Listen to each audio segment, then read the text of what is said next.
সেই এসআইআর এর drafting list টাঙানো ছিল। 14 তারিখে তার ফাইনাল লিস্টটা ওপেন করার কথা ছিল। সেটা মোটামুটি ভাবে দেখা যাচ্ছে যে 28শে ফেব্রুয়ারি ফাইনাল যে ভোটার তালিকা সেটা ইলেকশন কমিশন প্রকাশ করতে চলেছে এবং সম্ভবত 3 থেকে 5 তারিখের মধ্যে ইলেকশন কমিশন বাংলার 18তম অ্যাসেম্বলির নির্বাচন সূচিও ঘোষণা করতে চলেছে। তার আগেই প্রায় 175 কোম্পানি কেন্দ্রীয় বাহিনী রাজ্যে ডিপ্লয় হচ্ছে। এটা আমাদের কাছে অত্যন্ত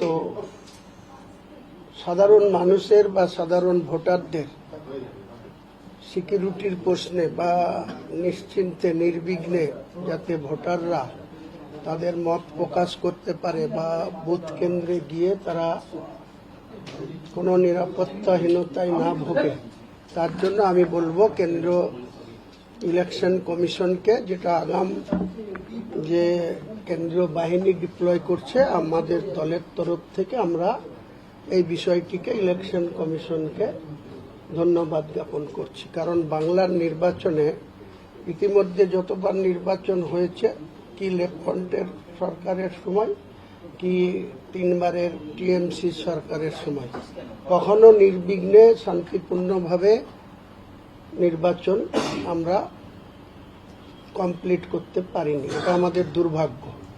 অথচ অন্যান্য রাজ্যে, বিহারে আপনারা ভোট দেখলেন, 2 দফায় ভোট হলো 243টা আসনে, সেখানে মোটামুটি শান্তিপূর্ণভাবে নির্বাচন হয়েছে।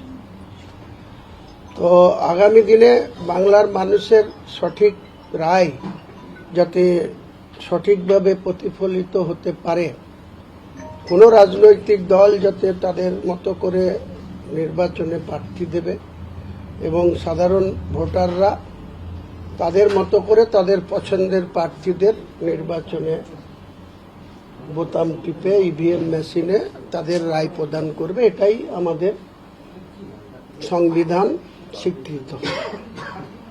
তো আমাদের এটাই বলার যে নির্বাচন কমিশন, আমরা অনেক আশঙ্কা করছিলাম যে হয়তো ডিউ টাইমের মধ্যে নির্বাচনটা হতে পারবে কি পারবে না।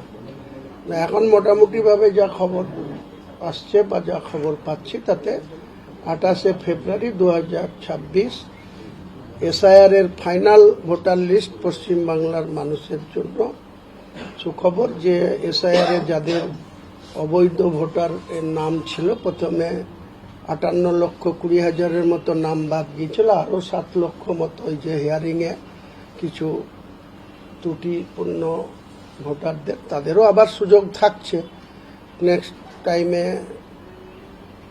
জেলার স্পেশাল অফিসারদের কাছে যাদের ডকুমেন্টস ত্রুটি আছে সেগুলাকে জমা দিয়ে, এবং পরিশেষে আরো 7 দিন সময় পাওয়া যাবে সিওর কাছে অফিসে জমা দিয়ে, যারা 7 লাখ মতো 58,20,000 পরেও যদি 7 লাখ সামথিং বাদ যায়, সেটারও তাদের একটা অপশন থাকছে, সুযোগ থাকছে, তারা সঠিক ডকুমেন্টস জমা দিয়ে তাদের নাম পুনরায় ফাইনাল ভোটার লিস্ট হয়ে যাওয়ার পরেও তাদের নাম ইলেকশন বিজ্ঞপ্তি হয়ে গেলেও তাদের নাম উঠানো যাবে। এটা একটা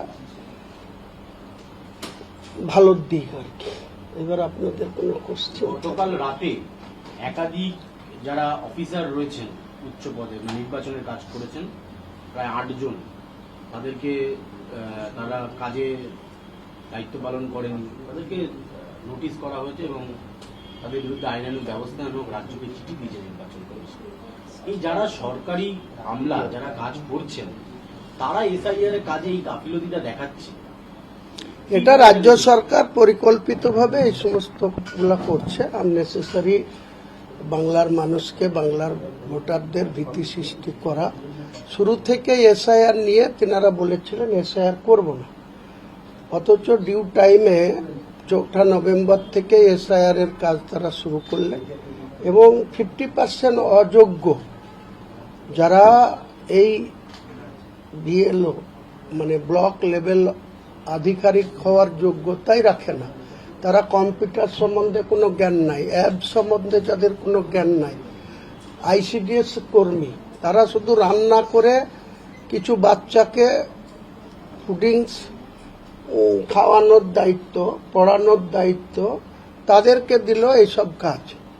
এটা রাজ্য সরকারের সম্পূর্ণরূপে পরিকল্পনা মাফিক বাংলার মানুষকে সবসময় একটা আতঙ্কের মধ্যে রাখা, ভোটারদের একটা আতঙ্কের মধ্যে রাখা।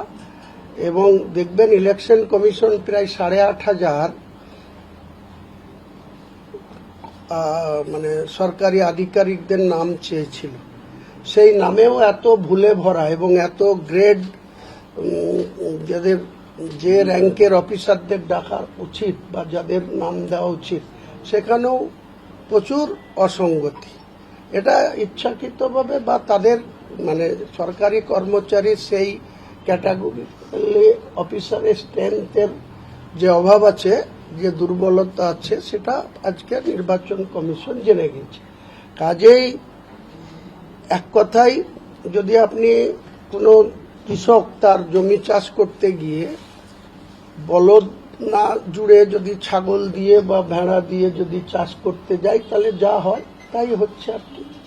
এটার মধ্যেও নির্বাচন কমিশন তাদের কাজ করবেন এবং সিওর মাধ্যমে জেলা শাসকদের, চিফ সেক্রেটারিদের যেটুকু নির্দেশ আসছে সেটা তাদেরকে পালন করতে হবে। এরা শাসকে আছে, অনেক রকম ভাবে তিনাদের পলিসি নিচ্ছেন যাতে মানুষকে ভোটের দিন পর্যন্ত, তার আগে পর্যন্ত বিভিন্ন রকম ভাবে হুমকি চমকি এবং এক কথায় যে পায়ে দেওয়ার রাজনীতি, ভাতার রাজনীতি বা মানুষকে দানের রাজনীতি যেটা প্রতিষ্ঠা করেছেন, সেটাকে আরো চালু রাখার একটা অপচেষ্টা করছেন। এটার একটা অঙ্গ হচ্ছে এই সমস্ত অবৈজ্ঞানিকভাবে বা অনৈতিকভাবে এই সমস্ত কাজগুলো আপনারা করেছেন। আপনি কয়েকদিন আগে বলেছিলেন যে মুসলিমদেরকে এসআইআর এ বাদ দেওয়ার জন্য চক্রান্ত করেছে তৃণমূল, বিজেপি দুজনেই। আপনারা কি মনে করেন যে ফাইনাল হয়ে গেল, এখন কি সেটাই হয়েছে? দেখুন, আমি প্রথমেই বলেছি যে অযোগ্য লোকদের বিএলই এবং এআরও এবং ইলেকশনের কাজে যে সমস্ত আধিকারিকদের মানে 4 নভেম্বর থেকে 2025 থেকে যাদের নিয়োগ করা হয়েছিল, তাদের ত্রুটিযুক্ত কাজের জন্যই কিন্তু এত পাবলিক এই যে নোটিশ পেল।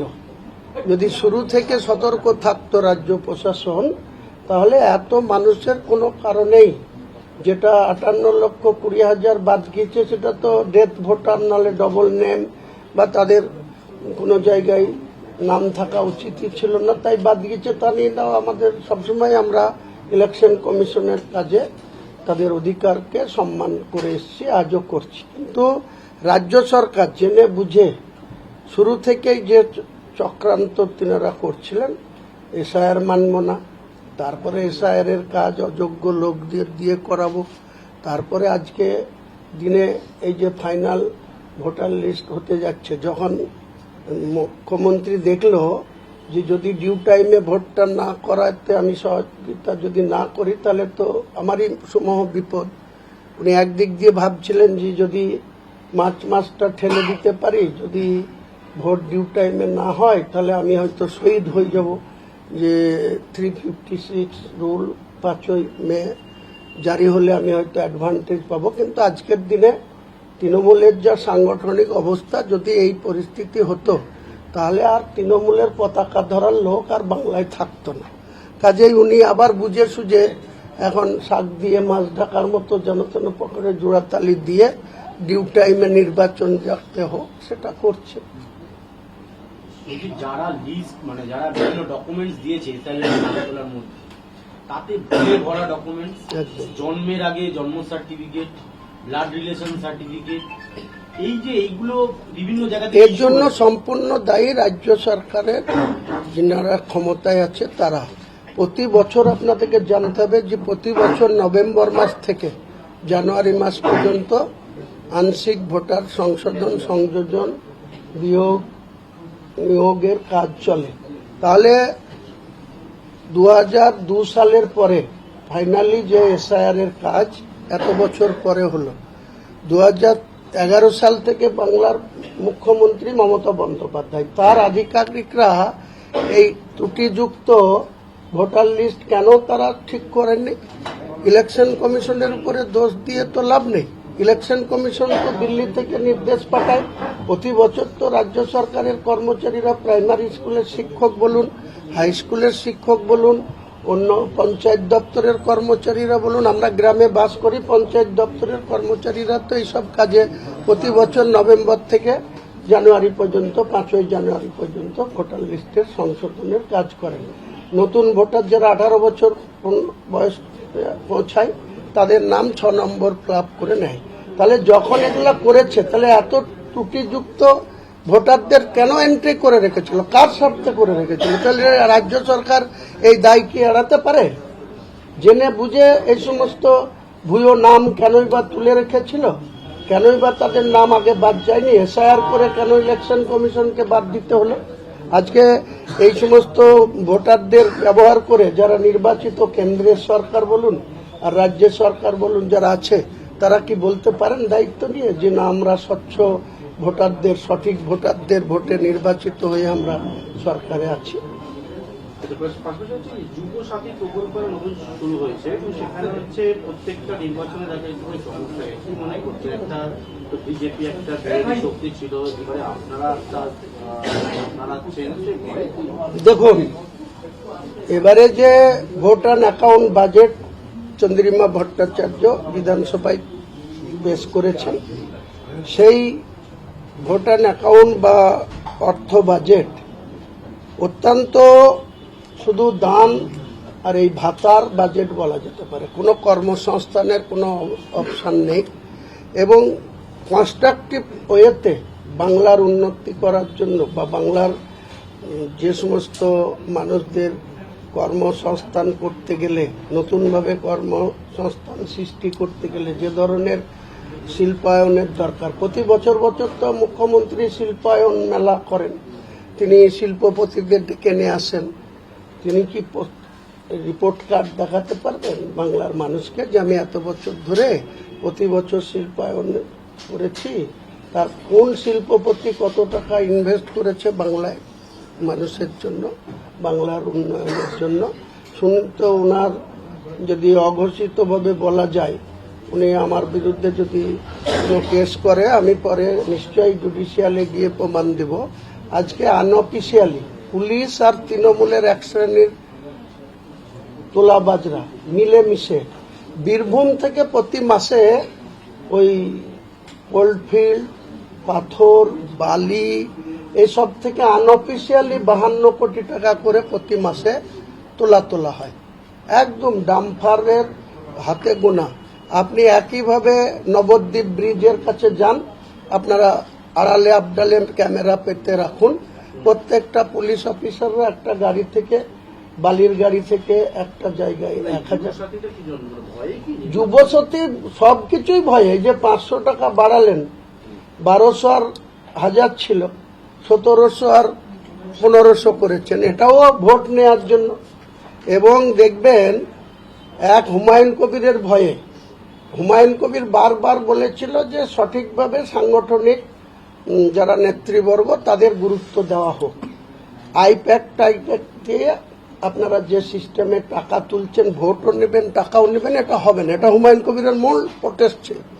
আজকের দিনে হুমায়ুন কবিরকে সাসপেন্ড করার পর দেখেন আপনারা বারাসাতে বা বসিরহাটে জেল খাটা আসামি জ্যোতিপ্রিয় মল্লিককে সামনে রেখে ইলেকশন কমিটি হয়েছে।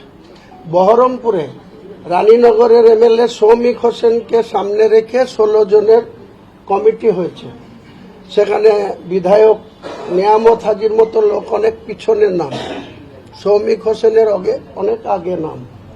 এই যে অসঙ্গতি, এই জঙ্গিপুরতে 10 জনের কমিটি হয়েছে, বহরমপুর সাংগঠনিক জেলায় 16 জনের কমিটি হয়েছে। তার মধ্যে আমরা যাদের পুরো প্রত্যক্ষভাবে যারা একদম বেআইনি কাজের সঙ্গে যুক্ত, পঞ্চায়েতের তুলাবাজি থেকে শুরু করে একটা মানুষের যদি একটা সার্টিফিকেট নিতে যায়, একটা জমি জায়গার সার্টিফিকেট নিতে যায়, যাদের সাথে টাকা ছাড়া ওয়ারিশ সার্টিফিকেট ইস্যু করে না, তাদের কাজকে ওই মুস্তাফিজুর রহমান সুমন এবং নজরুল ইসলাম টার্জেন, যার বিরুদ্ধে আমি ভরি ভরি অভিযোগ করেছিলাম এই অভিষেক বন্দ্যোপাধ্যায়, মমতা বন্দ্যোপাধ্যায় এর কাছে, সেসব অভিযোগের চিঠি চাপাটি সব ভোট আসলে প্রমাণ দেব যে আমি, তাহলে এরা কতটা নিরপেক্ষ বা কতটা স্বচ্ছ ব্যক্তি তৃণমূল কংগ্রেস আজকে প্রমাণ, যে সেই সব ব্যক্তিকে কোর কমিটিতে রেখে দেওয়া হলো।